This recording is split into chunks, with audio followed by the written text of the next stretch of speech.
Quiero mostrarles que salió el enlace es número 29, acá la ven todos, gordita, hermosa.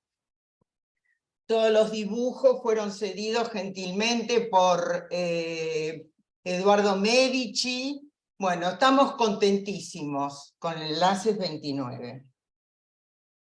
Aparte, les quiero contar que se acercan las jornadas. El 7 de octubre, finalmente, serán presenciales después de la pandemia y de no habernos encontrado personalmente. Vamos a estar todos juntos en Ancón, en la jornada, que se han presentado montones de trabajos.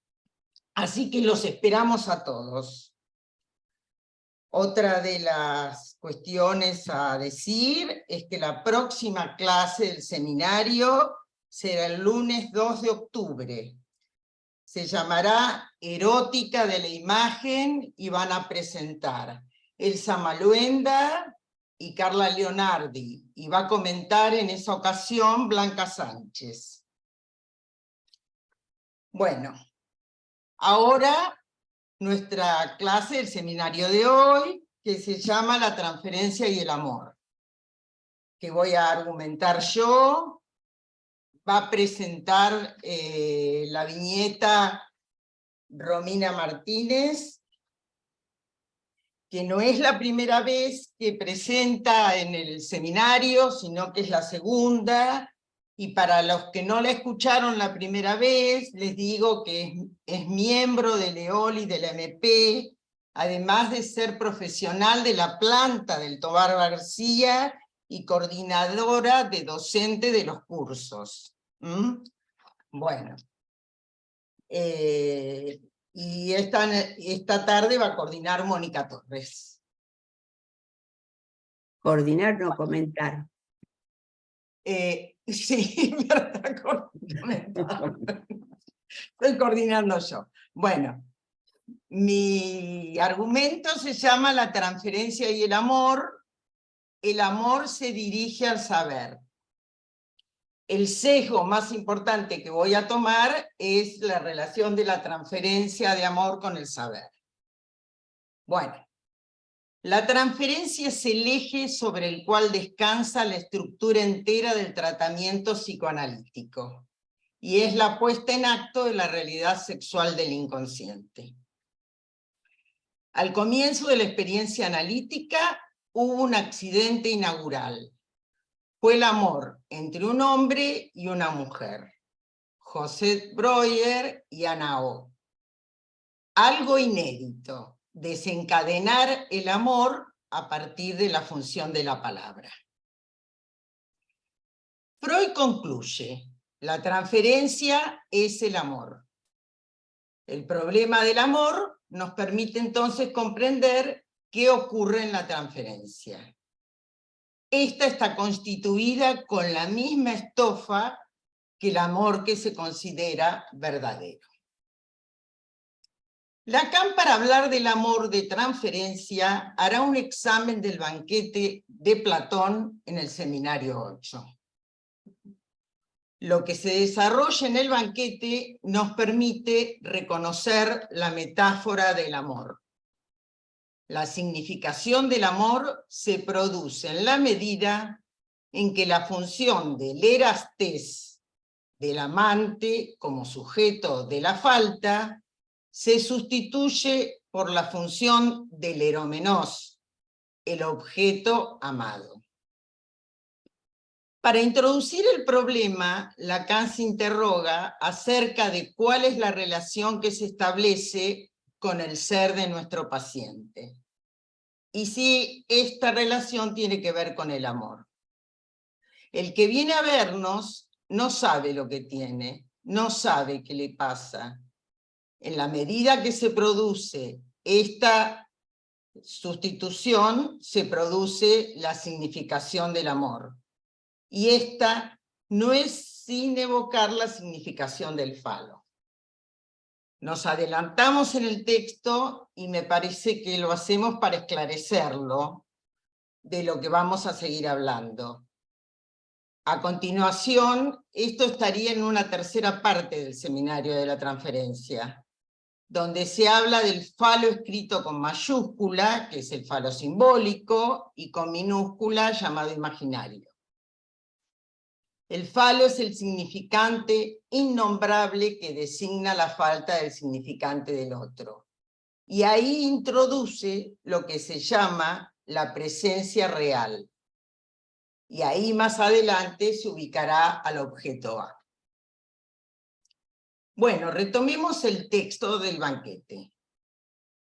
¿Qué es el banquete de Platón? Es un texto sobre el amor. En él se impone un reglamento.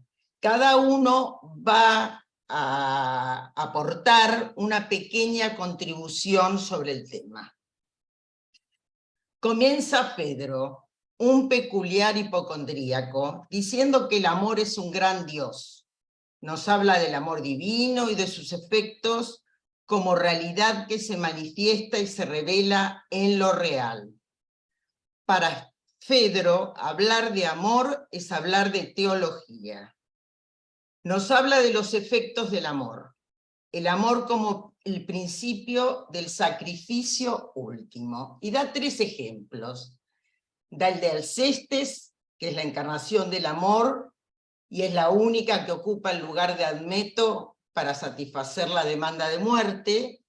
Después da 2 ejemplos más, el de Orfeo, que desciende a los infiernos para buscar a su mujer Eurídice, y sube con las manos vacías por una falta que cometió, de volverse a mirarla antes del momento permitido.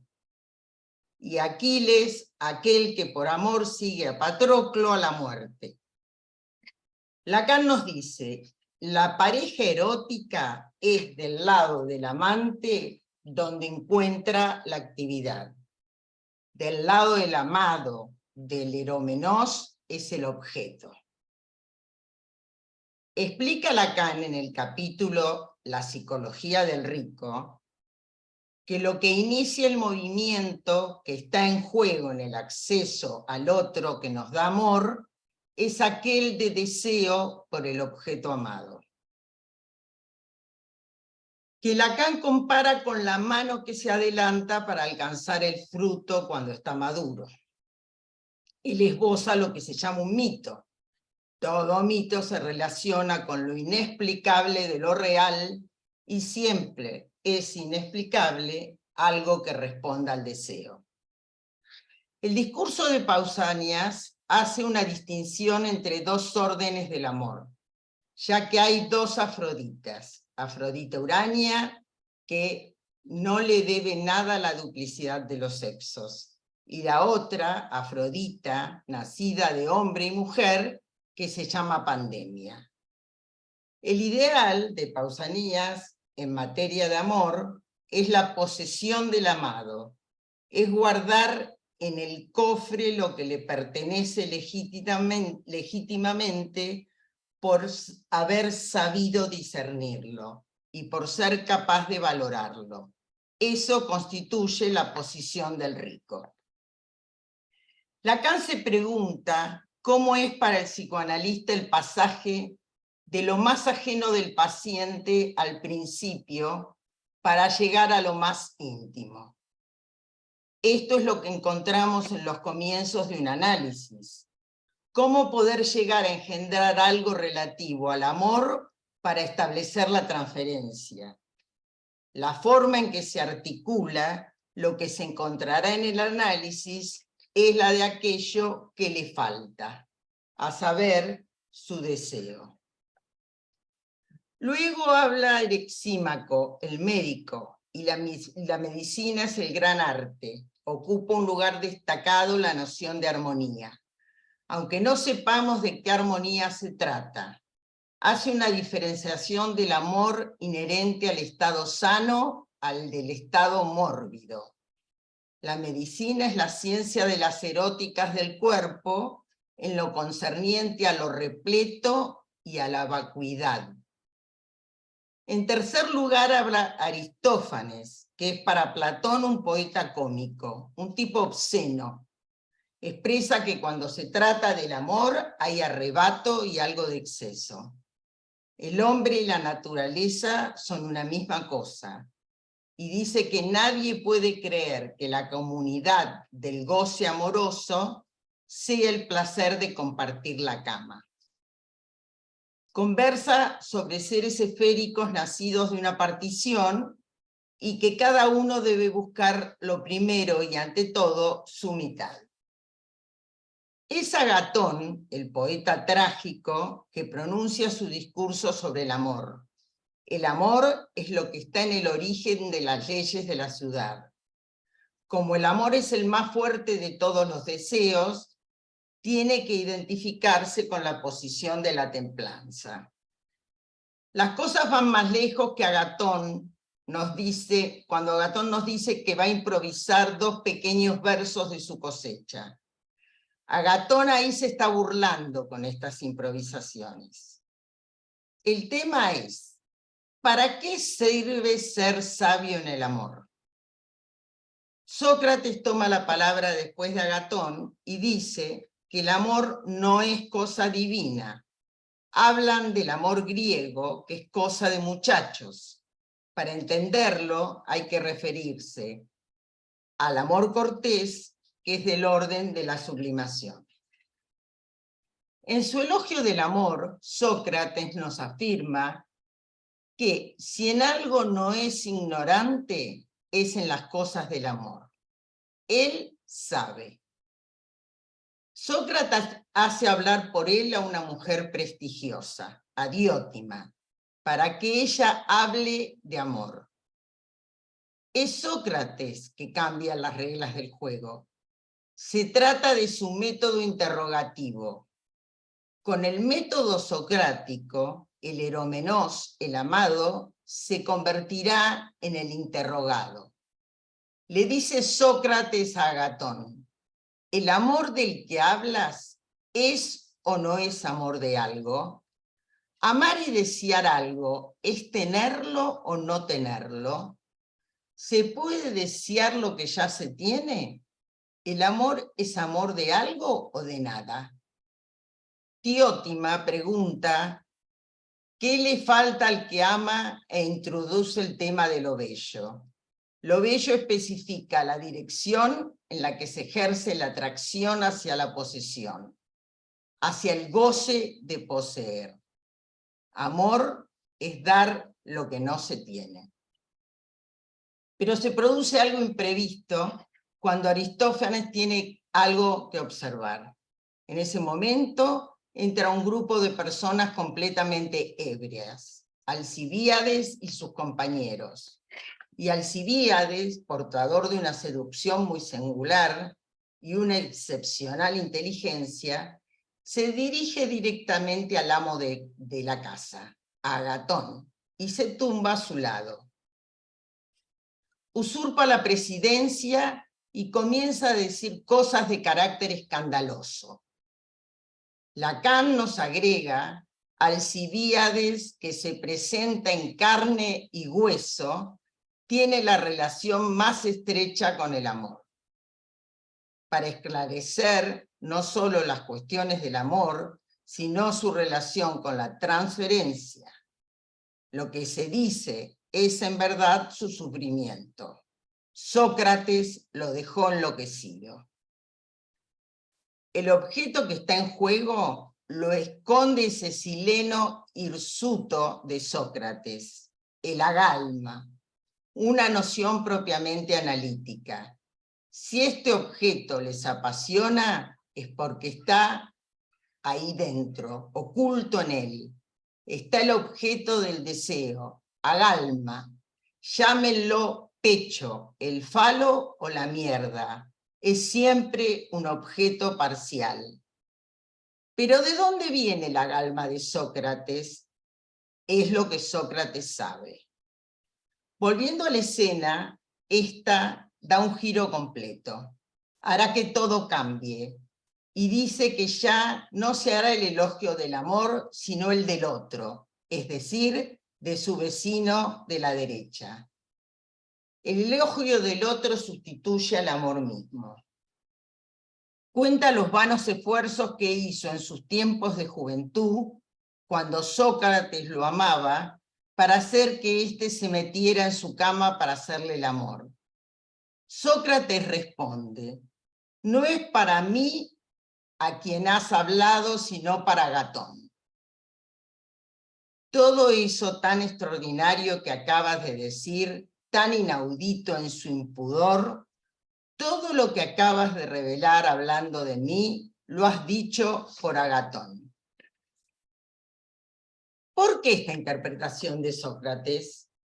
Su finalidad es separarlo de Agatón, pero admitamos que es permeable a la palabra. Sócrates dirige a Alcibíades en dirección al tercero en juego. Alcibíades tiene de hecho la relación más estrecha con el problema del amor. Aquí se aclarece la cuestión del amor y su relación con la transferencia. Sócrates dice no haber podido poner los ojos en un bello joven ni charlar con ninguno de ellos. Alcibíades manifiesta que los feroces celos de Sócrates no contienen ni una miserable porción de verdad. Alcibíades considera que en Sócrates se encuentra aquel tesoro, aquel objeto precioso que desencadenó su deseo, su agalma. Que Sócrates se niegue a entrar en el juego del amor va estrechamente ligado a que él sabe. En el seminario 10, la transferencia no es lo que reproduce una situación o un traumatismo. Es un amor presente en lo real. Esta es la cuestión central de la transferencia, la que se plantea el sujeto acerca de la agalma. Lo que le falta es con lo que ama. Por eso el amor es dar lo que no se tiene. El deseo interviene en el amor y es lo que esencialmente se pone en juego en él. En los 4 conceptos fundamentales, la transferencia solo puede pensarse a partir del sujeto que se le supone saber, por el hecho de ser sujeto del deseo. Pero hay un efecto de transferencia que es el amor, pero en su faz de resistencia. En problemas cruciales, el seminario 12, Lacan se pregunta si para comprender la última palabra del analista hay mejor modelo que el de Alcibíades viniendo a relatar su aventura con Sócrates. Para obtener esa galma, ¿de qué no ha sido capaz? ¿Qué es esta galma sino el vacío del sujeto? Las palabras de amor de Alcibíades caen bajo la misma definición. El amor es dar lo que no se tiene a alguien que no quiere eso. ¿Por qué no quiere Sócrates si sabemos que Sócrates está celoso de él? El mérito máximo del amor es el hecho de que el deseado, el deseable, se plantee, se ofrezca como siendo el deseante.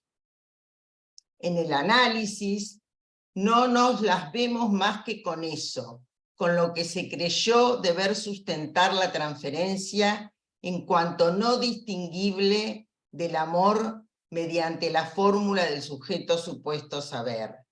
Aquel a quien le supongo saber, lo amo. Si hay alguna verdad descubierta por el análisis, es el amor al saber. La transferencia lo revela al dirigirse al sujeto supuesto saber. En 1979, en una conferencia dedicada a Joyce, Lacan habla del síntoma y de Sócrates analista, agregando que si le faltaba algo para ser analista verdadero, era haberle cobrado. Para concluir, señala Lacan: trato con gente a la que encauso, a que le produzca placer decir lo verdadero.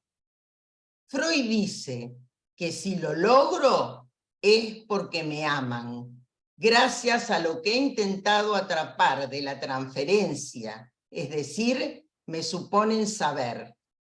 Eso lo dice Lacan en el seminario 23, el síntoma. Bueno, gracias, y ahora le doy la palabra a Romina Martínez, que su trabajo se llama Del goce al amor, del amor al deseo. Adelante, Romina. Bueno, gracias. Bueno, en principio agradezco a la Comisión de Enseñanza de Enlaces por la invitación de hoy. Estoy muy contenta de poder hablar. Bueno, como dijo María Leonor, titulé el trabajo Del goce al amor, del amor al deseo. Lacan en el seminario 8 define la ceremonia que narra el banquete como un elogio al amor. Delphine de Vigain, en su novela Días sin hambre, hace un elogio del amor de transferencia. Amor tan potente que a su protagonista, Lord, será lo que la hace elegir la vida frente a una anorexia que la arrasa. Comenzaré situando el argumento de esta ficción. Debido al frío en su cuerpo, la muerte latía dentro de ella como un bloque de hielo, y luego de varios desmayos en la vía pública, recibe una llamada de un médico desconocido, quien con un tono nasal en voz le ofrece ayuda. Por primera vez, alguien la llama para que volviera. Lord se detiene en las inflexiones de su voz y decide concurrir. Mantiene una primera entrevista con el doctor Brunel, quien le dice que no está en condiciones de irse, pero no la obligará a quedarse. No le preguntó ni cuánto pesaba ni qué comía. No hay un ápice de demanda, pero le ofrece esperarla. Y cito ahora la novela. Una mañana notó que el frío había llegado hasta la extremidad de sus miembros, a las uñas, al pelo. Marcó el número del hospital y pidió que lo pusieran con él. La muerte latía en su vientre, podía tocarla. Él le salvó la vida. Al escribirlas, estas palabras parecen ampulosas, pero fue así. Aún ahora, pese a los años transcurridos y al placer de vivir que recobró, lo dice cuando se refiere a ello. Él me salvó la vida. Finalmente Lord se interna, mientras las palabras del médico restallan en su oído. Sigue persiguiendo la nota nasal de esa voz. Por momentos escucha el ronroneo de su vientre conectado a la sonda. En otros se deja envolver por las palabras del médico. Lord observa que por más de que le hable de cuestiones médicas, lo hace con profunda poesía, con una comicidad que despierta su risa y sus pensamientos acerca de lo que podría tragarse para sorprenderlo o asustarlo en las radiografías de rayos X. Cuando llora, él inventa una historia. Lord sabe que la inventa para ella, y si bien busca un sentido para la historia, sabe que las palabras tienen su peso. El doctor Brunel le dice, la vida está afuera, la vida. Y algo se mueve en ella, su cuerpo se apacigua. Lord dice que la escritura no puede hacer nada por ella, pero en aquella internación comienza a escribir. Cito de vuelta la novela. Cuando siente su cuerpo anestesiado que vuelve a latir, cuando se mira en el espejo, todavía no sabe que ya es demasiado tarde, que él la tiene en sus manos, que a veces la vida puede reanudarse. El doctor Brunel la ve a diario. Jamás le pregunta si come. Por su parte, Lord sigue espiando el tono de su voz por los pasillos. Se molesta en tanto él no es todo para ella. En ese extraño vínculo radica su ansia de vivir. Va relatando retazos de su historia, cuenta que comienza a jugar con el hambre para destruir a sus venenosos padres, hasta que descubre que podría arrojarles su cuerpo descarnado sin que ellos se preocupen. Recuerda que con el hambre se hacía fuerte ante las palabras de violencia y el odio de su padre alcohólico en la hora de la comida. Las nombra como palabras imposibles de digerir. El efecto de estas historias es que su cuerpo se pone en marcha. Nota que su cuerpo toma forma, y notar su cuerpo trae otros síntomas. Insomnio y un cuerpo que padece, rumiación y sueños. En un momento el tratamiento se estanca sin que gane peso. Cuando el doctor Brunel indaga por esto, provoca su enojo, hasta que siente el calor del hueco de su mano como un gesto de ternura. Esto la hace perder las defensas. Él la hace hablar, a diferencia de las primeras entrevistas donde no podía juntar 3 palabras. Cuando él señala que parece una mujer, ella le responde con otro sueño que esta vez relata. Va de compras con una amiga, Tad, y toda la comida que elige está caducada. Lo intenta y llora. Mientras su amiga mastica papas fritas, ella revolea los artículos y grita. La amiga explica a quienes la observan que hay que esperar, que está enferma. Tras este sueño, relata que a sus 17 años se enamora de un hombre de 24 años, quien repentinamente la deja para casarse. En esos momentos había dejado de comer, pero ubica que lo del cuerpo despellejado era otra cosa, no tenía que ver con él. Y continúa. Al terminar el bachillerato, su madre sufre una descompensación psicótica y es internada en Santen. Ella se muda con su amiga Tad y ante los ojos de ella comienza todo. Cuando debe dejar esta casa, se vino abajo su último dique. Esto la lleva a una escena de su niñez donde su madre quería morirse luego del suicidio de un hermano. Y la madre escribe en el baño de la casa: voy a palmar.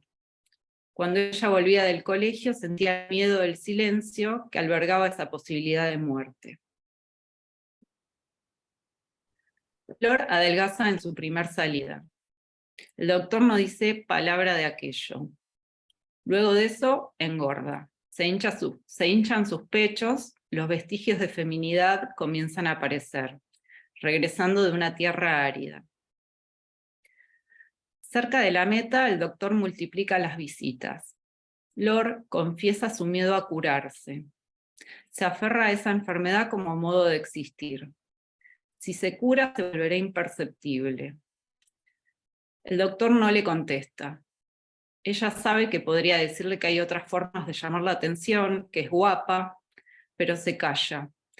Y con su silencio la deja pugnar con su deseo de vida. Cito de vuelta la novela. Un viento cálido ha acariciado su cuerpo febril. Alguien la llama prometiéndole vida. Sus palabras atraviesan la oscuridad, se llevan todo. Acallan los gritos, acallan el silencio. La semana previa a su alta, escribe en su diario: tengo miedo. Él la deja marcharse con un kilo imaginario, depositando en ella nuevamente su confianza. Solo él sabía de su lucha con todo su cuerpo para conservar su deseo de vivir. Y ella ha pagado su precio, la huella indeleble de aquel año. En el último capítulo, Lor es nuevamente llamada. Esta vez por su hija pequeña, para jugar al juego de los locos que incluye un grito, un A que hace saltar los cuerpecitos salidos de su vientre. Los 3, ella con sus 2 hijos, gritan A, lanzan gritos de alborozo. Abordaré esta ficción desde los seminarios 8, 10 y 11 para pensar la transferencia en 2 vertientes, la vertiente real y la vertiente simbólica. Teniendo presente que el objeto A puede leerse en esta época de conceptualización de Lacan de 2 maneras, como agalma y como objeto que atrapa un real. En el seminario 8, el objeto A será definido como agalma, dimensión del objeto como motor del deseo. Lo cito a Lacan. Por el solo hecho de que hay transferencia, estamos implicados en la posición de ser aquel que contiene la agalma, el objeto fundamental que está en juego en el análisis del sujeto, en cuanto condicionado por la relación de vacilación del sujeto, que nosotros caracterizamos como aquello que constituye el fantasma fundamental, aquello que instaura el lugar donde el sujeto puede fijarse como deseo. Es un efecto legítimo de la transferencia. En el seminario 10, el objeto A toma valor real, siendo su presentificación aquello que genera la angustia lacaniana por excelencia. En el seminario 11, Lacan define al inconsciente como pulsátil. En su apertura tenemos la emergencia significante, a la cual el analista responde con la interpretación. En su cierre no hay palabras. La transferencia se liga allí a la presencia de este objeto. La pulsión se torna actual y de nada vale la interpretación, sino que el analista deberá hacer allí alguna maniobra. Un primer subtítulo dice del goce a la transferencia.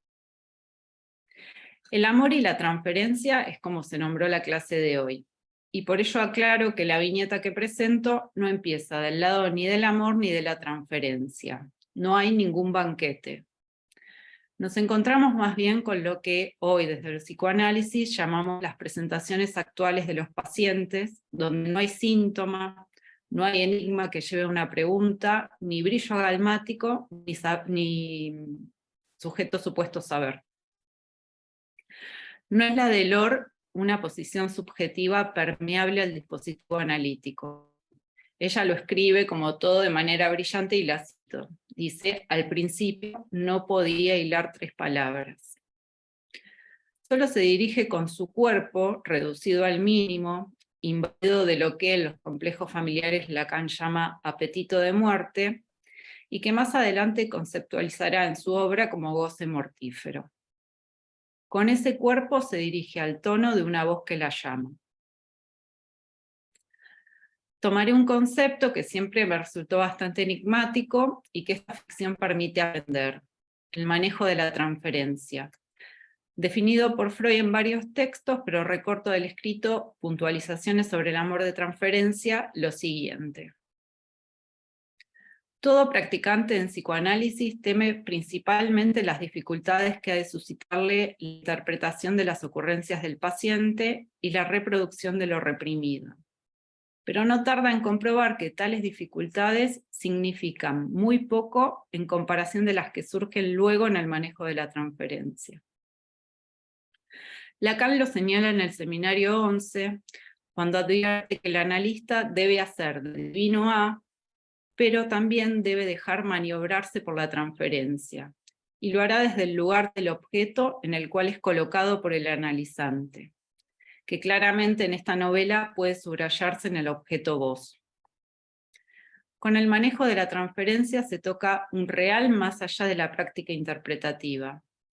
En este manejo el doctor se presta a ser tomado por Lor, y observamos desplegarse una vertiente real de la transferencia ligada al objeto voz que va trazando su recorrido en la novela. De los gritos de violencia, el silencio de la muerte, la sordera provocada por la anorexia, a un amarre transferencial en la voz del médico.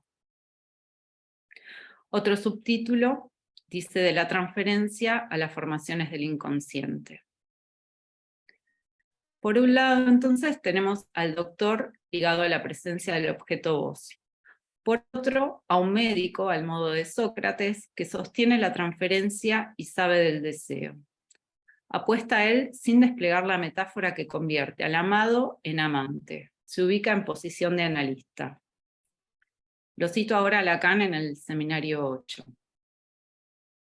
Lacan dice, en la medida en que Sócrates desea, él no lo sabe, y que se trata del deseo del otro.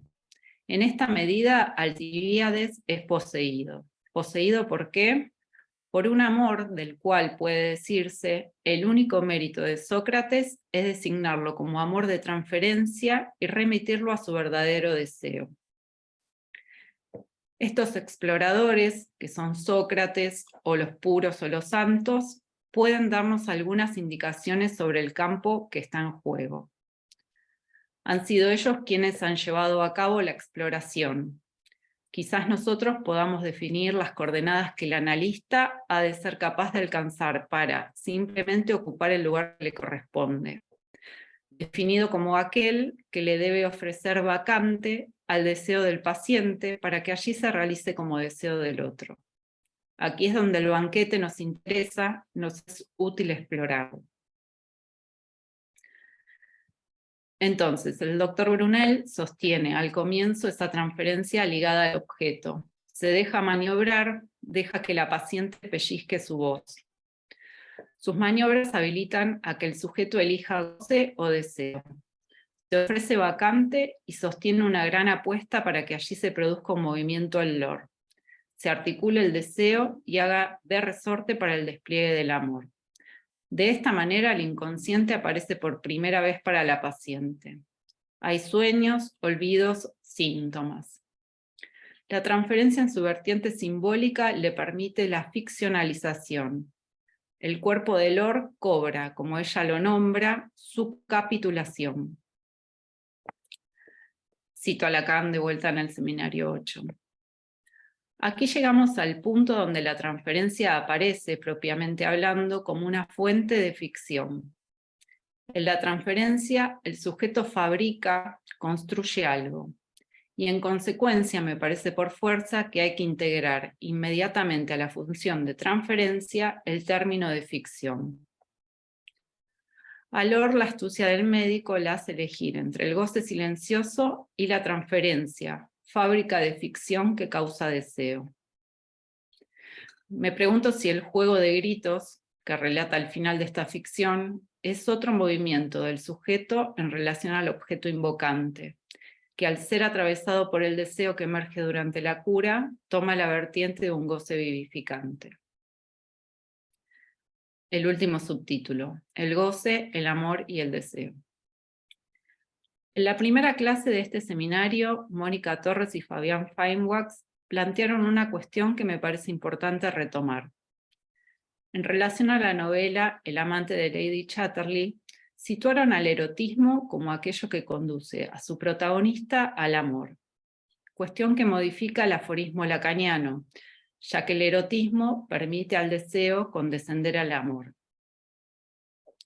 En esta novela, Días sin hambre, encontramos el despliegue del aforismo tal como nos lo presenta Lacan. Lo cito.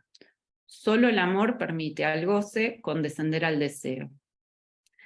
Es por el amor de transferencia que Lord cede su goce mortífero, suelta su satisfacción pulsional y se aferra al deseo de vivir. Lord está, en principio, del lado del goce mortificante, que no es el goce de la erótica. El amor de transferencia la salva, dando paso a su deseo de vivir junto a su amor por la escritura. Ella se decide por el deseo, la vida y la escritura. En este sentido, estas dos ficciones se oponen. Una enseña sobre el aforismo y la otra sobre su reverso, conjugando las diferentes intersecciones que se juegan para cada sujeto entre el goce, el amor y el deseo. Bueno, hasta acá el texto. Gracias. Gracias, Romina. Mónica. Bueno, buenas tardes a todos, bienvenidos una vez más. Muchísimas gracias a María Leonor y a Romina por sus trabajos. Mucho para decir, mucho para decir.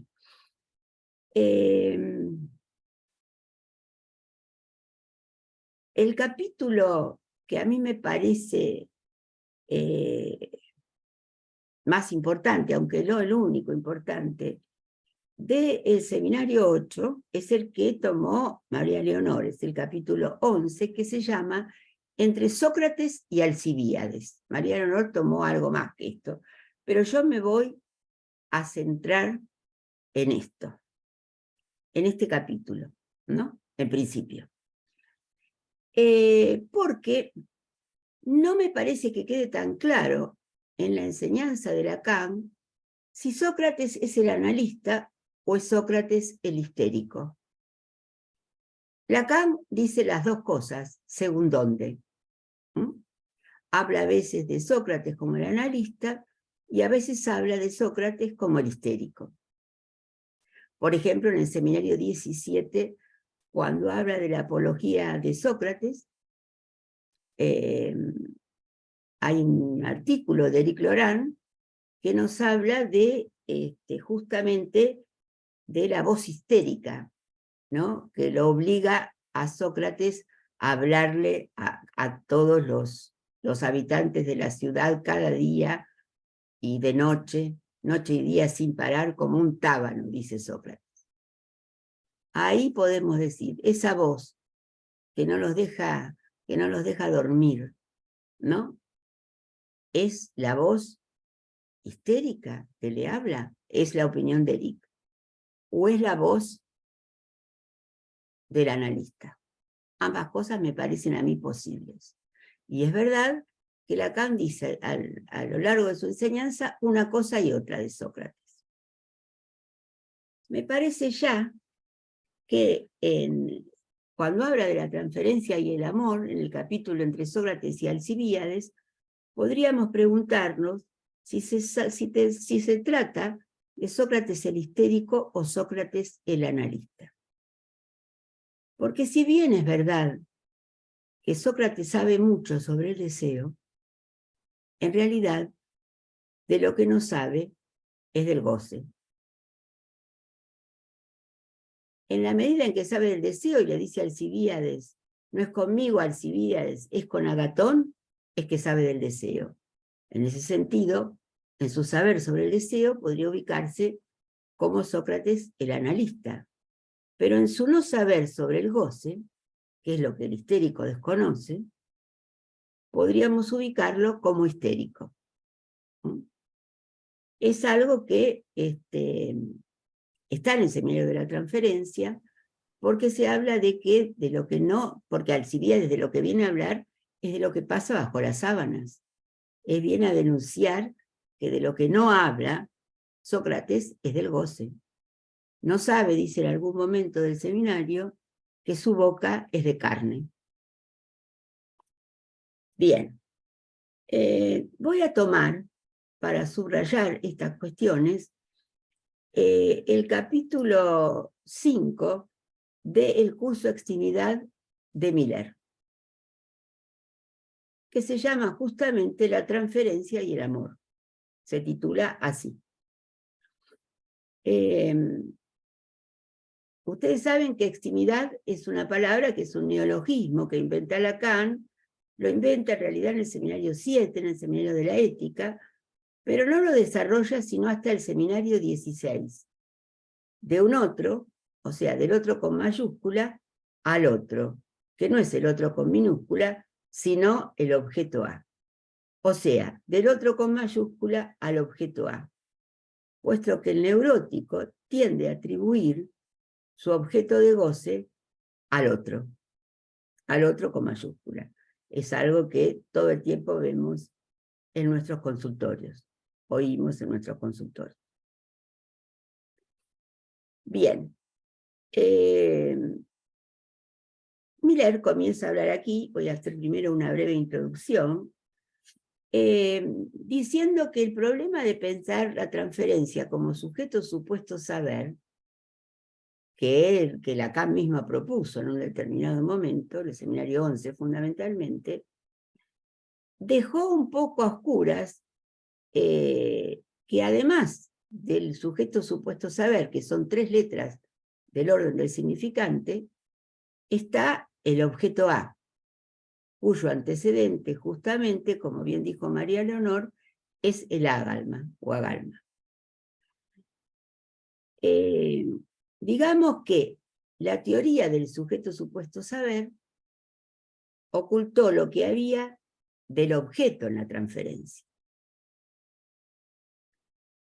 Es más, fue en relación a la transferencia que se volvió necesaria la fórmula A minúscula se incluye en A mayúscula. O sea, el objeto se incluye en el otro, no pertenece, pero se incluye. Que es lo que plantea en el seminario 16, como les dije, de un otro al otro, donde está mucho más desarrollado el concepto de extimidad que en el seminario 7, donde apenas lo nombra. El neologismo indica que lo más íntimo, es decir, el propio objeto de goce, el propio objeto A, es atribuido al otro, que es lo más exterior, al otro con mayúscula. Si bien en la enseñanza de Lacan, el primer éxtimo va a ser justamente el otro con mayúscula, eso cuando estamos a nivel del grafo del deseo.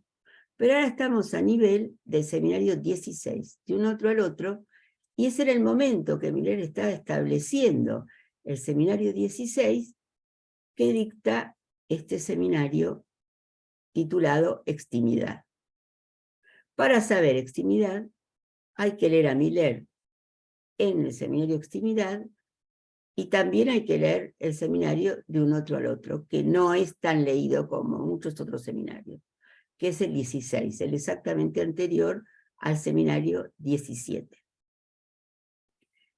O sea que significa del otro con mayúscula al objeto A, que es el recorrido que debe hacerse en un análisis.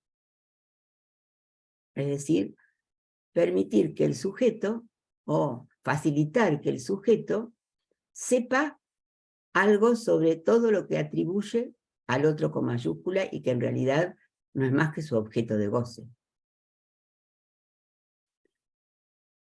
Entonces podríamos decir que la teoría del sujeto supuesto saber ocultó lo que había del objeto en la transferencia. Bien, o sea que no se trata solo del significante. Y aquí, antes de ir directamente a la transferencia y el amor, voy a decir algo de la relación que establece Miller aquí entre lo que sería un real no simbolizado y un real simbolizado. En realidad, lo que llamamos, de lo que hablamos en la extimidad, es lo escribimos SDR, es la simbolización de lo real, no es lo real, es la simbolización de lo real. O sea, la presencia de lo real en lo simbólico. O dicho de otro modo, el objeto se incluye en lo simbólico. En realidad, toda la psicopatología podría pensarse acerca del modo en que cada sujeto permite o no que lo real sea admitido en lo simbólico. Por supuesto que esto, nos dice Miller aquí, y es así, nos lleva a pensar inmediatamente en la respuesta de Lacan al comentario de Jean Hippolyte sobre la Verneinung de Freud, sobre la denegación freudiana, que es un artículo extraordinario de Freud, un escrito de Freud, de 1925, donde establece una cuestión muy curiosa, porque invierte la relación que la filosofía clásica había instalado entre el juicio de atribución y el juicio de existencia. La filosofía clásica había considerado que para atribuir a algo, ¿no?, una cualidad positiva o negativa, es primero necesario que se le suponga primero está la existencia. Una vez que decido que el objeto existe, decido si es grato o ingrato, si no, o sea, decido la atribución. Pues bien, Freud lo invierte, y de una manera categórica, ¿no? Hablando justamente de cómo primero es el juicio de atribución, y luego a partir del juicio de atribución se le permite a un objeto que exista o no en lo simbólico. Esto es, digamos, ocurre en la constitución misma del sujeto. Habría entonces un real previo, que sería ese real del que no sabemos mucho, al que si sustraemos el real simbolizado, daría como resultado lo real propiamente dicho. Lo real previo luego se va a significantizar y deja un resto que es el objeto A. Estas son las operaciones que conocemos la Verneunung, que es la denegación, pero también la Bejahung, que significa que algo de lo real le atribuyo algo positivo y es dejado ser en lo simbólico. Es decir, hace Bejahung. Es dejado ser en lo simbólico, desde donde puede retornar por la vía de la represión primaria y sobre todo vuelve desde la secundaria, desde la represión secundaria. Pero no todo es dejado existir, es dejado ser en lo simbólico, ¿verdad? Porque algo es excluido de la simbolización primera. No es dejado, no es permitido que sea simbolizado. Y resulta expulsado de lo simbólico y queda en lo real. Es la palabra Austosum, que es una de las palabras que Miller toma de Freud para hablar de las palabras freudianas en relación a la extimidad. Bueno, entonces tenemos ese real previo, que luego hay una parte de ese real que se significantiza, y hay un resto que queda de la operación donde se pierde aquello que va a ser lo real imposible, y ese resto que queda es el objeto A. Ahora bien, Lacan se pregunta, lo estoy resumiendo, por supuesto, en esta respuesta a Jean Hippolyte, a su comentario sobre la Verneunung freudiana, se pregunta de qué modo podríamos nosotros pensar que retorna lo real que no fue simbolizado, porque lo que fue simbolizado retorna como las formaciones del inconsciente, o como el recuerdo, ¿no? O como el recuerdo encubridor, pero retorna de lo simbólico. En cambio, ¿tendríamos alguna manera de pensar que lo real, aquello que es lo real para cada sujeto, retorna? El modo más fácil en que lo podemos ver, ese retorno, es en la alucinación. La alucinación retorna desde lo real. En la psicosis, y el ejemplo que pone Freud es el dedo cortado, que es recordado por el hombre de los lobos, ¿verdad? Que es el recuerdo de una alucinación. Después, el otro ejemplo que Lacan nos da es el del actinaut, para el cual tiene el ejemplo del hombre de los sesos frescos, ¿no? El supuesto plagiario a quien el analista quiere convencer de que en realidad no ha plagiado nada, y como le come un poco el cerebro, simplifico, el hombre de los sesos frescos sale corriendo a comerse unos sesos frescos. Son críticas que hace, en este caso es una crítica que hace Lacan a los post-freudianos. Pero si nosotros los neuróticos, una de las formas que nosotros podemos saber cómo retorna a lo real es el actinaut. Otra, quizás más sencilla, es el déjà vu. El déjà vu es una sensación que todos hemos experimentado alguna vez. ¿Es un recuerdo? No, no llega a ser un recuerdo. Es apenas algo que pasa muy rápidamente, ¿no? Un olor, un color, algo que no llegamos a asir, que no llegamos para nada, nos damos cuenta que no es un recuerdo, ¿no? Y a lo que Freud llamó déjà vu. O sea, es como un ya visto, ya vivido, que ya raconté también, ya contado. Pero no es del orden del recuerdo, o sea, no retorna desde lo simbólico, retorna desde lo real. Y en tanto neuróticos, no tenemos ninguna manera de poder asirlo, pero sí tenemos una manera de representarnos la extimidad, o sea, el modo de presencia de lo real en lo simbólico.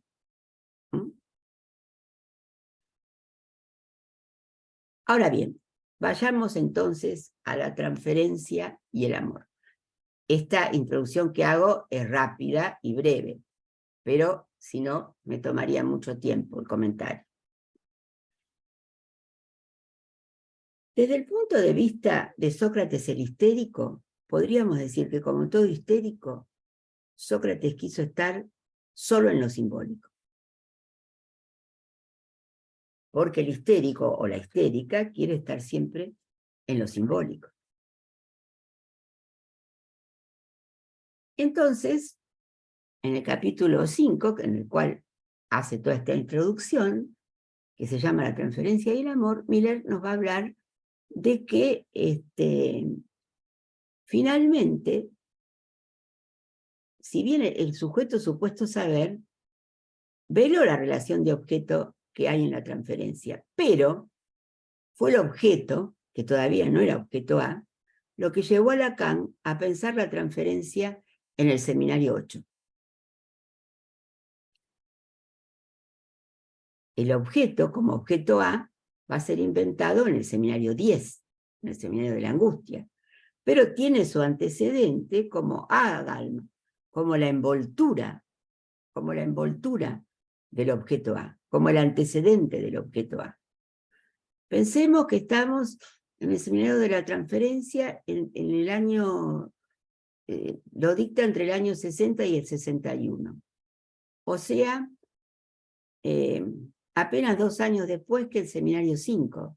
Y sin embargo, lo que va a plantear es completamente distinto.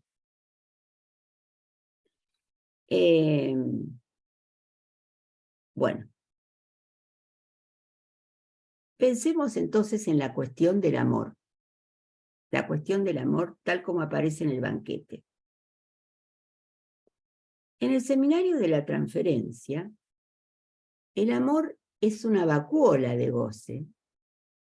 Es una vacuola de goce que está en el centro, digamos, de lo simbólico. Y esa vacuola de goce que está en el centro de lo simbólico es la extimidad. Porque se extima al sujeto, es a la vez lo más íntimo y lo más exterior. Ustedes saben que en el banquete, tal como dijo María Leonor, se habían reunido para hablar de amor. Para hablar de amor. Para decir palabras sobre el amor. No podían ni comer mucho, ni tampoco embriagarse. Eso estaba puesto como condición.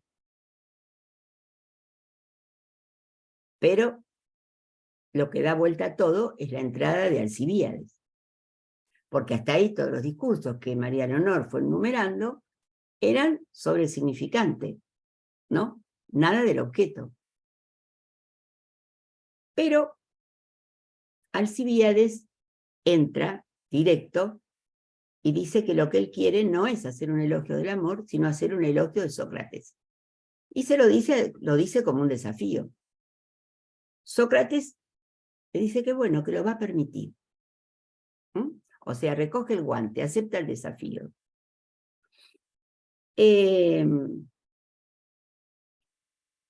Sócrates, en su lado histérico, como les dije, quería estar solo en lo simbólico.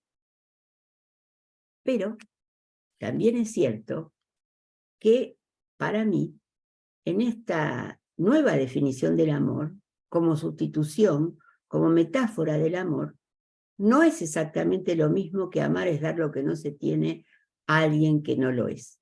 ¿Por qué? Porque no está referido solamente al falo, sino que también está referido al objeto. Bien. Aunque Sócrates hubiera deseado estar solo en lo simbólico, es Alcibíades quien no se lo va a permitir.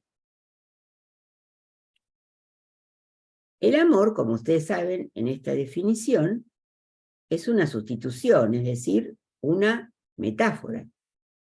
Está el eromenos, porque las reglas eran fijas en Grecia, ¿verdad? Existía el erastés, que era el amante, que era un señor en general mayor, viejo, un poco feo, como Sócrates. Y está el eromenos, el amado, que era un joven efebo, bello, y que siempre estaba en el lugar de ser el amado, ¿no? como por ejemplo Agatón o Alcibíades.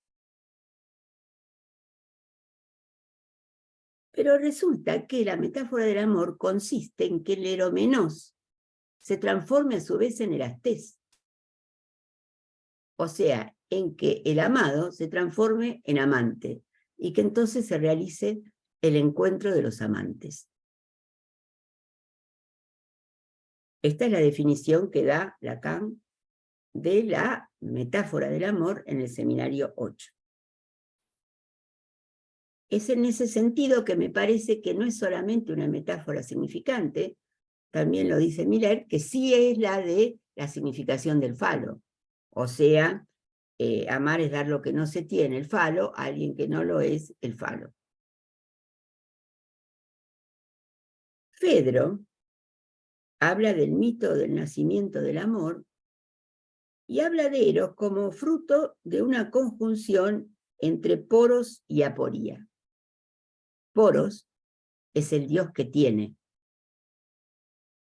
y Aporía es la diosa que no tiene. Aporía, ¿no? También Aporía es en griego, en romano sería Penia, la mujer pobre, la que no tiene, que fue condenada a estar en la puerta del Olimpo sin poder entrar, hasta que un día Poros, borracho, se acerca a la puerta del Olimpo y se tira ahí un poco borracho, y entonces Aporía se activa y, por así decirlo, lo viola. Aquí nos dice Miller, cuídense de la mujer pobre, porque son las mujeres pobres, las que no tienen, las que se activan en ciertos momentos. Ella toma a Poros cuando está borracho y ella se activa. Y dice, las mujeres son más activas cuando están en posición de Penia o Aporía. Porque en realidad,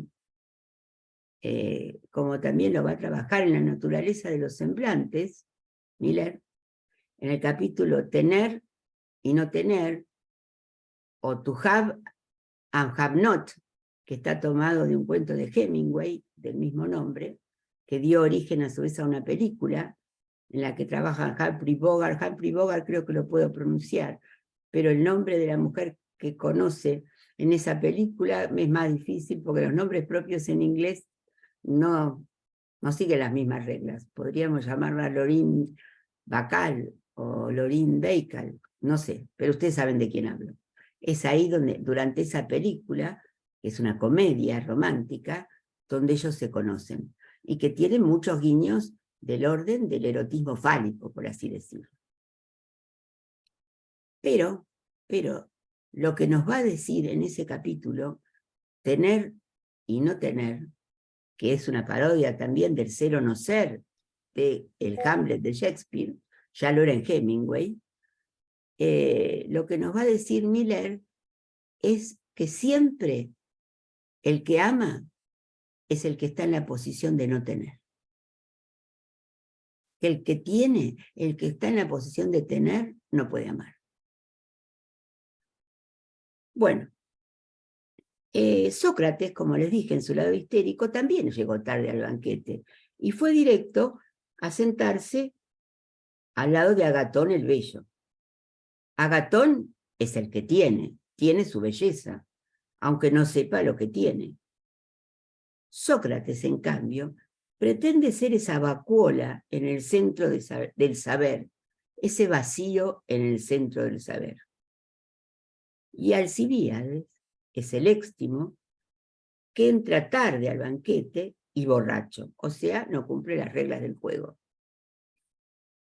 Sócrates es el Erastés y Alcibíades era su Eromenos. Todo el mundo sabía que Sócrates estaba enamorado de Alcibíades en realidad, no de Agatón. Pero Alcibíades está allí para demostrar que Sócrates no ama. Y no ama, no quiere amar, porque sabe lo que está en juego en las cuestiones del amor, como ya dijo María Leonor. Es el único que sabe eso. Pero hay algo que se propone Alcibíades con esta entrada. Y hay algo que yo voy a decir que logra. Alcibíades se propone el elogio de Sócrates. Le dice a los criados que se tapen los oídos o que salgan, porque va a decir unas cosas un tanto obscenas. Y pregunta a la concurrencia, elogiándolo, ¿debo desenmascararlo? ¿Debo decir la verdad?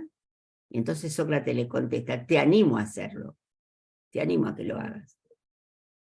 Entonces, Alcibíades dice que Sócrates contiene en su interior la maravilla de las maravillas.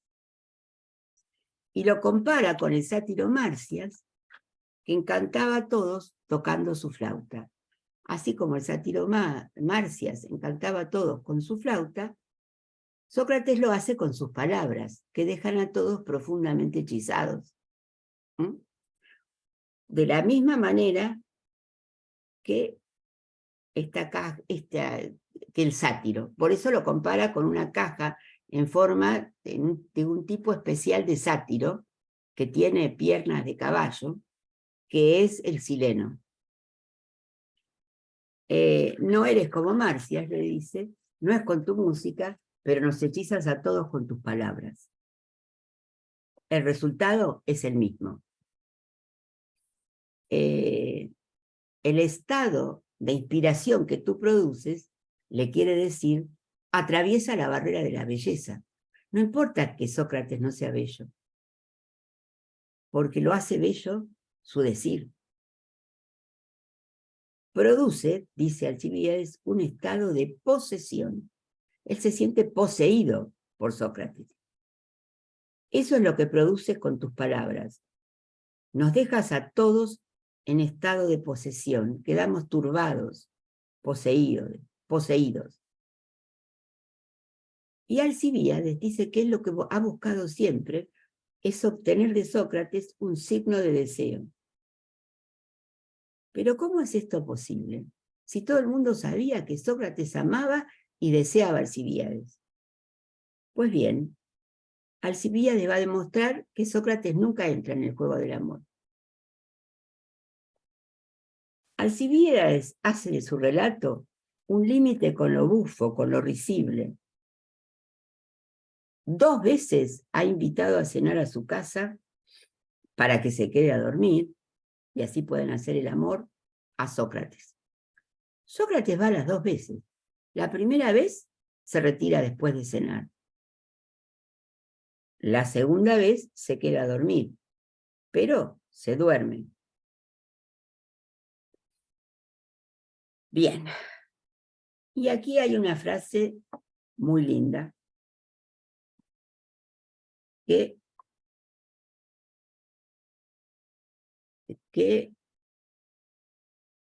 digamos,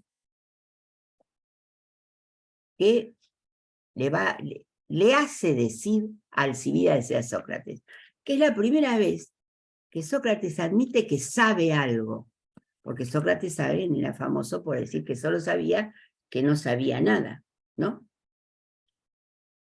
Entonces, una vez que Alcibíades, ahora estoy leyendo a Lacan, estoy en la página,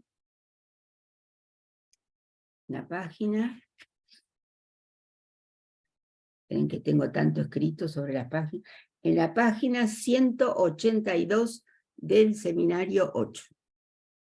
Una vez que Alcibíades se ha explicado de verdad, y ha llegado hasta el punto de decirle, lo que quiero es esto, y sin duda me daría vergüenza delante de gente que no lo comprendiera, a ti te explico lo que quiero. Sócrates le responde, pensándolo bien, no eres el peor de los idiotas, si es cierto que lo que quieres precisamente es que te posea, en caso de que exista en mí ese poder gracias al cual te volverías mejor. Si eso es, has debido de percibir en mí algo distinto, una belleza de otra cualidad.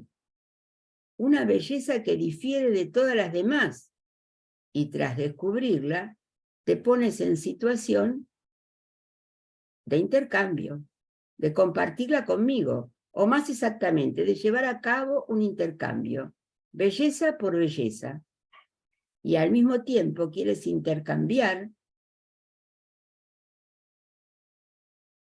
y lo que quiere intercambiar es lo que en la perspectiva socrática de la ciencia es la ilusión, la falacia, el engaño. Quieres, digamos, intercambiar tu belleza por mi verdad. Por ende, quieres trocar cobre por oro.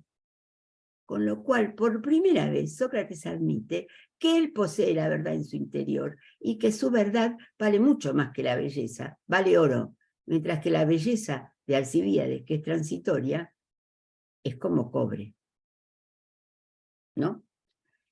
Y entonces, ahí es la primera vez, y la única que yo sepa, en todo lo que Platón nos ha dejado sobre Sócrates, donde Sócrates dice que él tiene algo valioso en su interior. Confiesa que sí tiene algo valioso, pero que por eso no se va a prestar a la metáfora del amor. ¿Por qué no se va a prestar? Porque tendría que ser muy tonto, dice, ¿no? ¿Para qué? Para cambiar oro por cobre. Eso sería un engaño, porque la belleza es engaño, y la verdad no lo es. Lo que Sócrates quiere, entonces hasta ahí podríamos decir, pero entonces, si él sabe lo que tiene, si Alcibíades se ha logrado decirle que sabe lo que tiene, ¿es Sócrates el histérico? Pero a la vez, como Sócrates no se presta a hacer el Erastés, sino no se presta a hacer el Erastés de Alcibíades, ¿no? No se presta a que Alcibíades sea su Erastés, mejor dicho. No se presta a ser el amado de Alcibíades. Porque entonces se realizaría, ambos serían, porque él es el amante de Alcibíades. Si Alcibíades quiere realizar la metáfora del amor con él, entonces ahí se realizaría algo que lo dejaría muy lejos de la posición del analista. En este sentido sí podríamos decir Sócrates el analista. Y a lo largo de todo este seminario, y también de toda la obra de Lacan, tenemos que a veces nos dice Sócrates el histérico y a veces nos dice Sócrates el analista. ¿Por qué? Porque Alcibíades logra demostrar, y Sócrates lo admite, que él no entra por eso en el juego del amor. Y entonces ya Sócrates, un poco enojado, le dice: cállate, cállate, cuando si quiere seguir Alcibíades con la pornografía, un poco así, obscena. Le dice: cállate, cállate y ocúpate de tu alma. Que es verdaderamente una frase de un analista. O sea que Alcibíades le hace a Sócrates una exigencia femenina, por así decirlo. Le pide que lo ame. Pero Sócrates se mantiene impasible. Ese objeto único que Alcibíades ve en Sócrates, Sócrates sabe que no lo tiene. Sócrates sabe que eso que Alcibíades ve en él, el ágalma, él no la tiene, ¿no? En realidad, nos dice Lacan y también Miller, Alcibíades es el demonio de Sócrates, en el sentido en que Diótima nos dice que el amor no es un dios, sino un demonio. El amor es un demonio porque se emparenta con el goce. Alcibíades muestra la presencia del amor. El engaño es recíproco. Alcibíades sabe que Sócrates puede equivocarse. Y aquí hay una reflexión de Lacan sobre el amor eterno. El amor eterno es aquel que Dante siente por Beatriz y que lo pone directamente en las puertas del infierno. Así como también eso que pasa entre Alcibíades y Sócrates deja a ambos en las puertas del infierno. Bien, hay aquí una referencia a la historia a la historia de Ruth y Vos de Víctor Hugo, que no voy a tomar porque no nos va a dar el tiempo, pero que también tiene que ver con la metáfora del amor. Entonces, creo que esta es la pregunta que tenemos que hacernos, ¿no? Esta es la pregunta que tenemos que hacernos acerca de la relación entre Sócrates y Alcibíades, que es verdaderamente, todavía hace hablar mucho, como ustedes verán. Bueno, podría tomar aquí lo que les decía del capítulo de la naturaleza de los semblantes, To Have and Have Not, donde está claro que el amor siempre tiene que ver con el no tener. Es el deseo incluso sexual, el que puede tener que ver, digamos, con el que tiene. Es por eso que en la homosexualidad masculina se trata de que el otro tenga qué cosa, eso que es llamado fálico. Esos son los últimos renglones de la significación del falo. En cambio, la homosexualidad femenina se trata del amor, porque se trata de dos que no tienen. Si nos estamos refiriendo al falo, ¿no?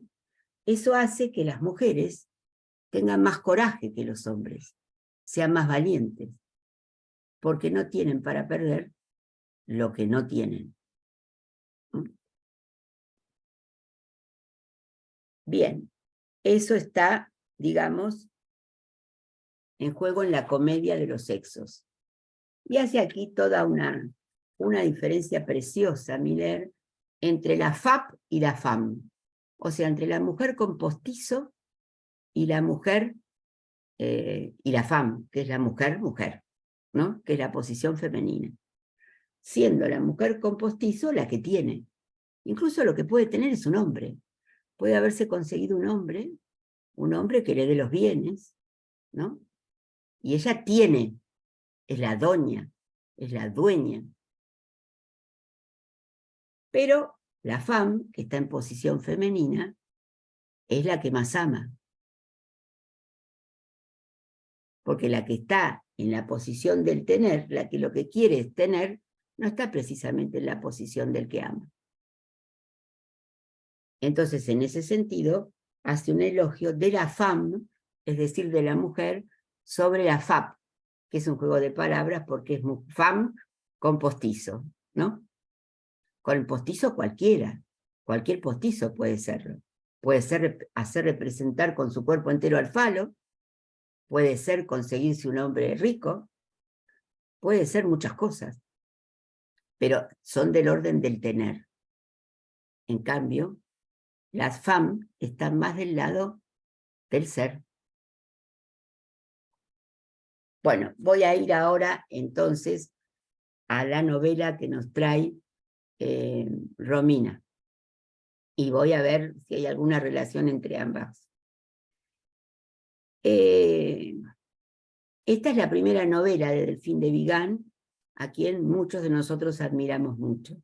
De hecho, trabajamos su segunda novela autobiográfica como esta, que se llama Nada se opone a la noche, sobre el suicidio de la madre. La trabajamos en Enlaces. La trajo Pablo Russo hace unos años. Días sin hambre forma parte del díptico autobiográfico con Nada se opone a la noche, porque es autobiográfica. Creo que he leído casi todo lo que hay en español de Delfín de Vigan. He leído Las lealtades, he leído Las gratitudes, he leído Los reyes de la casa, que es el último, sobre la dictadura de los niños y la explotación que los padres hacen de los niños. Y no he leído todavía, aunque Romina sí lo hizo, No y yo, y Las horas subterráneas. Romina, además de amar la literatura, se propone se propone trabajar una novela que es a la vez una autobiografía sobre el propio caso y una fuerte relación transferencial al médico que le salva la vida. Porque aquí, en realidad, en general no presentamos casos clínicos porque quedan grabadas las clases, o sea que es un caso clínico que nos relata la propia Delfín de Vigan, el de ella. Ni Sócrates, ni el médico en cuestión, ni la trilogía de Paul Claudel, que toma Lacan en el Seminario de la Transferencia, tienen que ver con la clínica, ¿verdad? Tienen que ver con la clínica, pero no son la clínica. Entonces tenemos que Lacan ha elegido un personaje de Platón, que es el que toma María Leonor, y que Romina ha elegido un personaje de Delfín de Vigan, el médico. Es verdad que Fabián Fairfax y yo planteamos que el erotismo, una forma de goce de la vida, es lo que permite al deseo condescender al amor, pero eso es en el caso de El amante de Lady Chatterley, que es un elogio del erotismo. Aquí lo que tenemos es justamente lo que plantea Romina al final, que es el amor de transferencia, el que permite al goce, digamos, el que permite al goce condescender al deseo. Eso es al menos la manera en que yo lo entiendo. Bien. Vamos a tomar algunas frases. Hay que decir que Delfín de Vigan es una anorexia, sí, pero no es una anorexia psicótica. Es una anorexia histérica, porque si hubiera sido psicótica, no hubiera respondido prontamente al llamado del médico. No se nos dice cómo aparece el médico en la escena, pero sí se nos dice, ella nos dice, que ella está dispuesta a dejarse morir de hambre para poder arrojarles su casi esqueleto a los padres, pero que sabe que los padres no se conmoverían ni aunque, porque no se conmueven. El padre es un alcohólico y la madre es una psicótica. Y no se conmueven en absoluto por más que ella esté al borde de la muerte. En cuanto hay alguien que la llama, en cuanto hay alguien que la llama, en cuanto hay alguien que se preocupa por ella, porque es evidente que este llamado implica, es el único llamado que ella tiene, no hay otra persona que se interese realmente por ella, no de su familia. Y de repente ella lo dice. Por primera vez alguien gritaba para que volviera, alguien la llamaba, sabía ponerle un nombre a aquel sufrimiento, al sufrimiento de su cuerpo. Por primera vez alguien acudía a buscarla allí donde los demás no podían, ya no se veían capaces. Él le pedía, le ordenaba que acudiera. Entonces, casi arrastrándose, va hacia el hospital y tiene una entrevista con él. La verdad que la posición del médico es realmente la posición de un analista. Es increíble, hay ciertos médicos que tienen esta posición. Pero son pocos, son muy pocos. En esa entrevista le dice que así como está por morir, que no se puede ir. Pero ella se niega a quedarse y él no la obliga. Pero le dice que puede ser demasiado tarde cuando ella decida ir.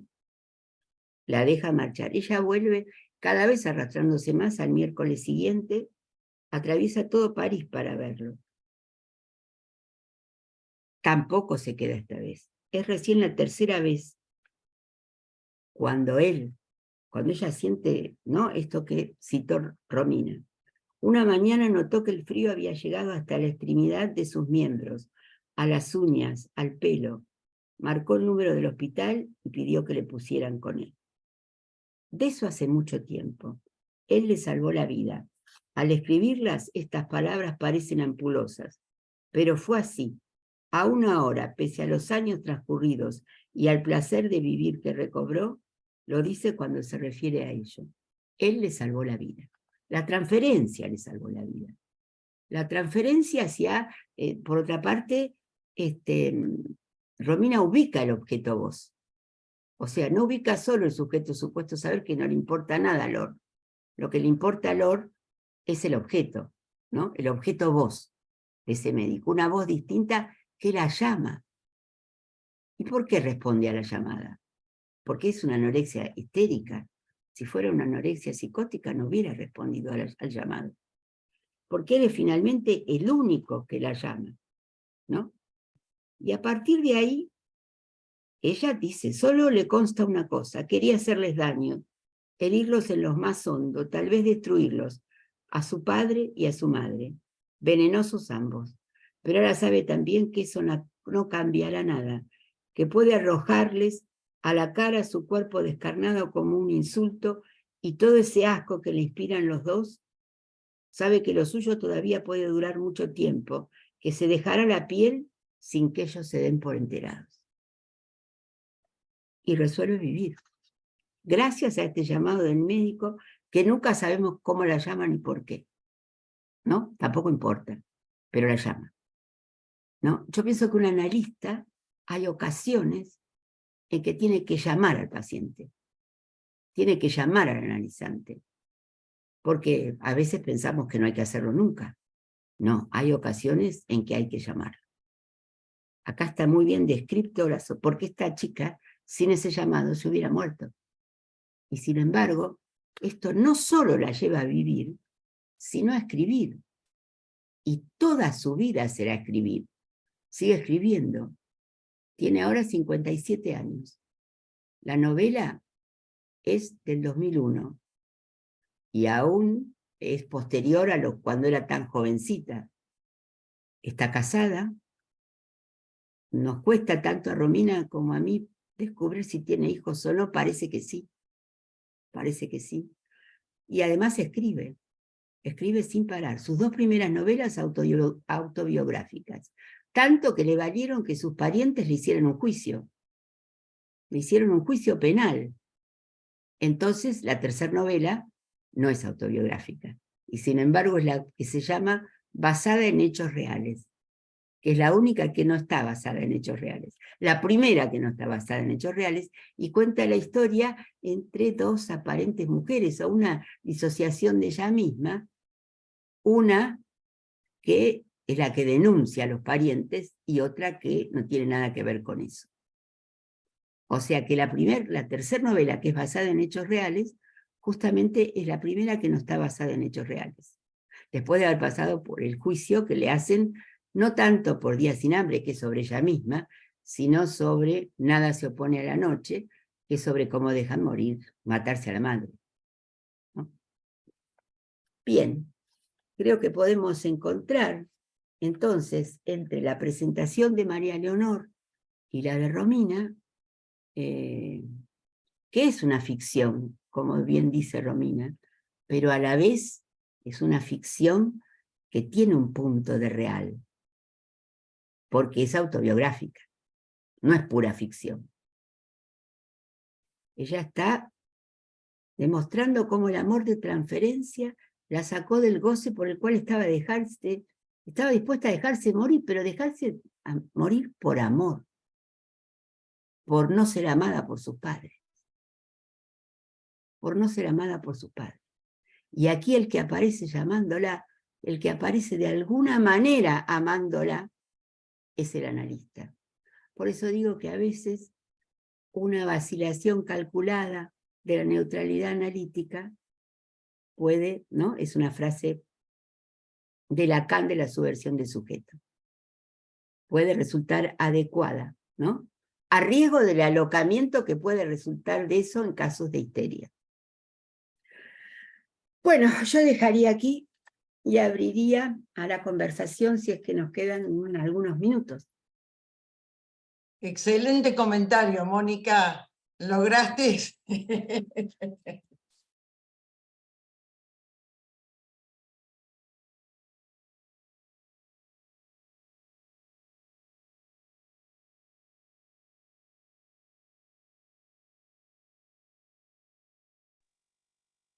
Pablo, ¿querés decir algo? Veo que desmuteaste. Sí, sí.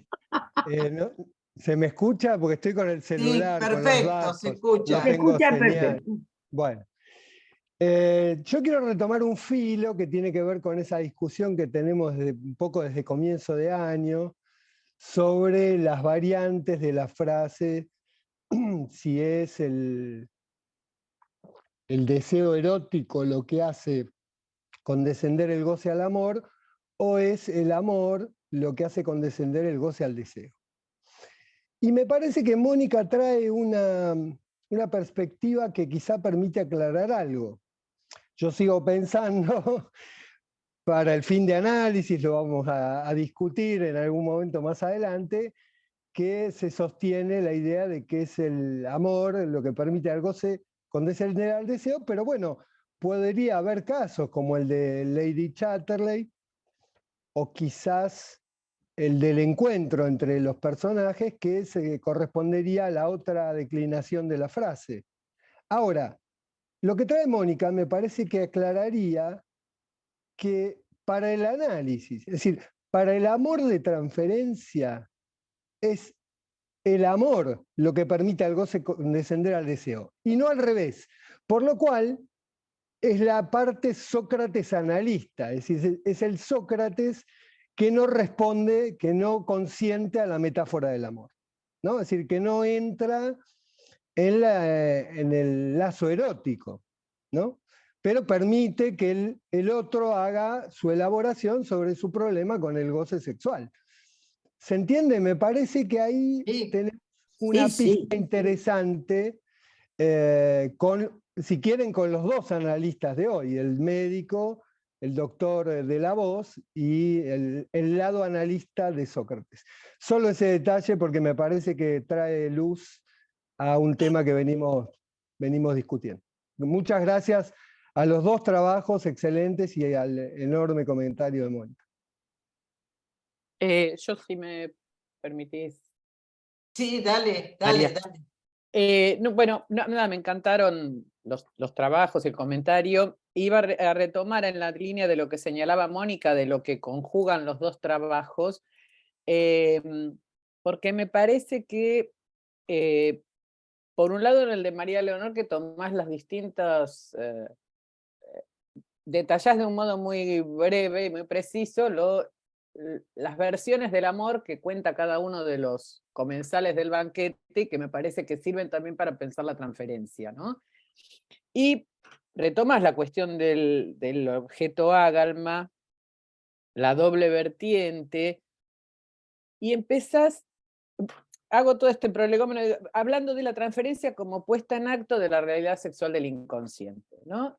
Y me parece que es muy precioso como se continúa y se ejemplifica con el trabajo que hace Romina sobre el libro, porque además de la cuestión, digamos, de la vacilación calculada, que coincido, de llamarla y demás, me parece que toman las dos vertientes de la transferencia, ¿no? Como sujeto supuesto saber, y la parte de lo real de la transferencia, lo pulsional. Y me parece que en ese sentido siempre, a mí por lo menos me resulta difícil precisar de qué manera el analista encarna el objeto o hace presente el objeto del propio sujeto. Y me parece que, más allá de la lectura, el modo en que Romina lo dice, ¿no? Dice el lugar del objeto vos, ¿no?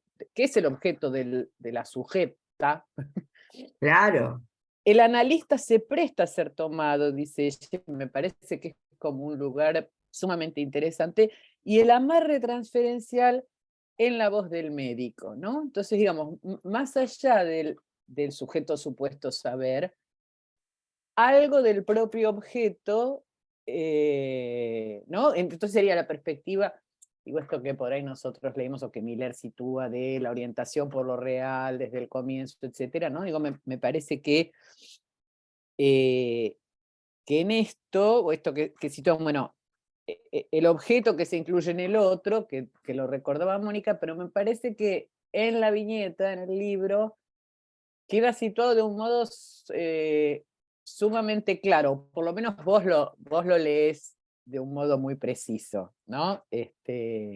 Más allá de la poética y todo, digo, para pensar el lugar del analista en la cura, de qué se trata la presencia, me parece que está muy, muy bueno y que ¿cómo decir? Se continúa y responde un poco a la otra vertiente de lo que planteaba María Leonor. Por eso, nada, quería subrayar eso, me pareció un recorrido genial que hicieron. Se agradece. ¿Quieren contestar algo, chicas? Romina.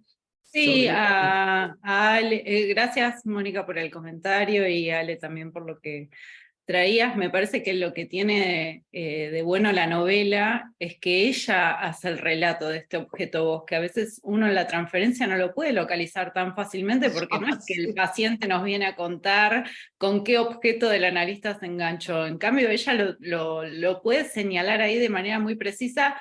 Y en este otro libro que traía Mónica, No yo, que lo estuve, No y yo se llama, también hace un recorrido en los silencios, en cómo ella se angustia con esos silencios, en cómo no puede tomar la voz. Bueno, es otra novela, no la voy a contar toda porque... pero bueno, ella... lo Es que otra tiene novela, pero sigue siendo la voz para ella.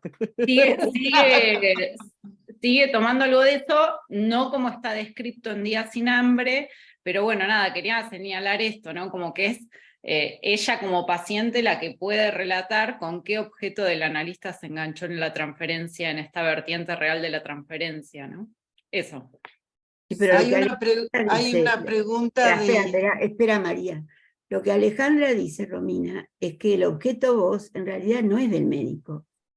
El No, objeto claro. voz es el objeto de ella, que ella pone en el médico o en el analista, ¿no? Sí. Porque el analista lo que hace es semblante de objeto A, pero el objeto A, es por eso que el analista es un éxtimo por excelencia, porque es el propio, el objeto voz de ella, es lo que aclaraba Alejandra, ¿no? Lo que ella pone en el médico. Sí, y ahí el médico, esto que intenté transmitir, que hace este manejo de la transferencia donde él se deja tomar y se presta a ser tomado, se presta a ser tomado, dijiste. Eso me parece que es como... Sí, nada. pero perdón, quizás es un poquito más que prestarse a ser tomado. Sí, es un poquito más. Me parece que para que se ponga en jaque, digamos, la puesta en acto de la realidad sexual del inconsciente de un sujeto y la operación que pueda hacer respecto del goce, el deseo y el amor, no alcance con la neutralidad del analista. Nunca. No dije neutralidad, digo, por supuesto que hay una pero maniobra. me parece que vos traes eso, es decir, que hay algo de él que se pone en juego y que se tiene que poner en juego para que un análisis llegue a ese punto. Claro. para salvarla, la verdad. Sí. Claro. Hay una pregunta de María de los Ángeles Morana. Sí. Desmuteate. Ahí está. Hola. Bueno, muchísimas gracias. Un recorrido precioso. María Leonor, Romina, Mónica y también el aporte de Pablo. Mi pregunta es como muy rudimentaria. A ver, sobre las diferencias en la misma metáfora. Porque me parece, digamos, que una cosa es la metáfora entre los amantes y otra cosa es la metáfora en el análisis. Pablo decía que el analista suspende de alguna manera la neutralidad, pero no la suspende con el erotismo. Me parece, no sé. Gracias, es todo. Muchas gracias a vos. Pablo, A ver, ¿querés comentar algo vos? yo quiero decir algo sobre Que lo diga Mónica. metáfora. Que lo diga Mónica. Quiero decir algo sobre la metáfora. Es justamente sobre lo que no dije, ¿no? No dije por qué Lacan toma aquí la metáfora de Ruth y vos, que es justamente una historia de la Biblia que ya había citado, ¿no? En la instancia de la letra, ¿no? Porque es una metáfora. es una metáfora, dice, su gavilla no era vara ni tenía odio. ¿Y qué diablos quiere decir su gavilla no era vara? ¿Qué quiere decir eso? Entonces está toda la historia detrás de eso, que es la historia de Ruth, que era una, que en realidad era alguien que en el momento, digamos, digamos que Noemí con su marido se van de Israel en un momento de hambruna, se van a Moab. Y allí resulta que los hijos de ambos se casan con 2 moabitas, una de las cuales es Ruth. Eso es lo que cuenta la Biblia. Y entonces resulta que a Noemí le pasa de todo, se le muere el marido y se le mueren los 2 hijos. Con lo cual, las 2 nueras, ellas les dicen, vuelvan a su hogar. Y sin embargo, Orfa, que es una de ellas, sí se queda en Moab, pero la otra decide acompañarla de vuelta a Israel, donde hay de nuevo una etapa en la que hay trigo, que es lo que quiere decir gavilla, ¿no? Y ahí como lo que pasa que es viuda Ruth. Entonces a Ruth hay que casarla, porque no va a encontrar tan fácil un marido en Israel, siendo ella moabita. Entonces se le ocurre a Noemí acercarla a Boz, que es el dueño de toda gavilla, es ¿cómo se llama? Las espigas de trigo, que las cosechas se juntan. Entonces, la gavilla no era vara ni tenía odio, la gavilla de Boz, que está dispuesto a amar a Ruth y a casarse con ella, gracias a una maniobra que se le ocurre a Noemí, que es tomarlo cuando está borracho después de haber hecho la cosecha, por contarlo brevemente. O sea, es una metáfora claramente, ¿no? Su gavilla, en vez de decir que él no era varo ni tenía odio, dice que la gavilla no era vara ni tenía odio. Bueno, a mí no me parece que hay tanta diferencia entre esa metáfora y la metáfora del amor, porque hay también una sustitución, ¿no? Hay una sustitución.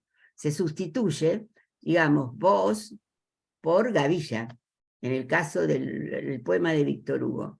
Y en el caso del amor, se sustituye el eromenos por el erastés. Y ahí se realiza la metáfora del amor.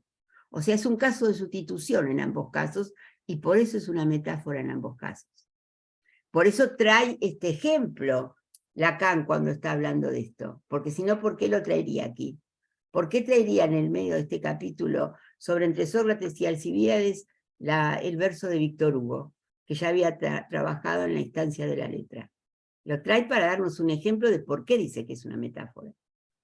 Gracias, María de los Ángeles, porque me ha permitido decir lo que me pareció demasiado largo decir cuando hablé antes.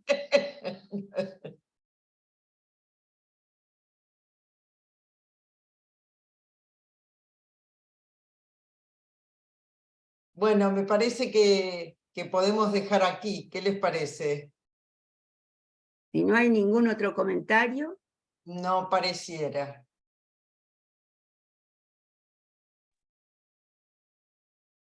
Muy bien, chicas. Pusieron, Mónica, que estuviste excelsa hoy esta noche. Excelsa, muy bien, quiero leer ese chat. Yo nunca leo el chat, pero bueno. Muchas gracias en todo caso. La verdad que me parece que fueron muy buenos los trabajos de María Muy Leonor, bueno, que me inspiraron. Así Vale, que Bueno, podemos leer lo que parecedores. puso Florencia Shanahan desde Dublín, supongo. sí, Dice, dale. muchas gracias por los trabajos y el comentario. Una resonancia. Creo que una mujer que ama es indestructible. De John Steinbeck, al este del Edén o al este del paraíso. En inglés, a loving woman is indestructible. estamos de acuerdo. Quizá por la diferencia Florencia. entre la mujer y La femme. claro, La la femme. femme y la que tiene el falo. Ujú. Excelente. Muy bien. Bueno, nos encontramos el 2 de octubre entonces. Muy bien, hasta la próxima y gracias Muchas a todos. gracias. Hasta la próxima. Chicas. Gracias. Gracias por los trabajos y el comentario.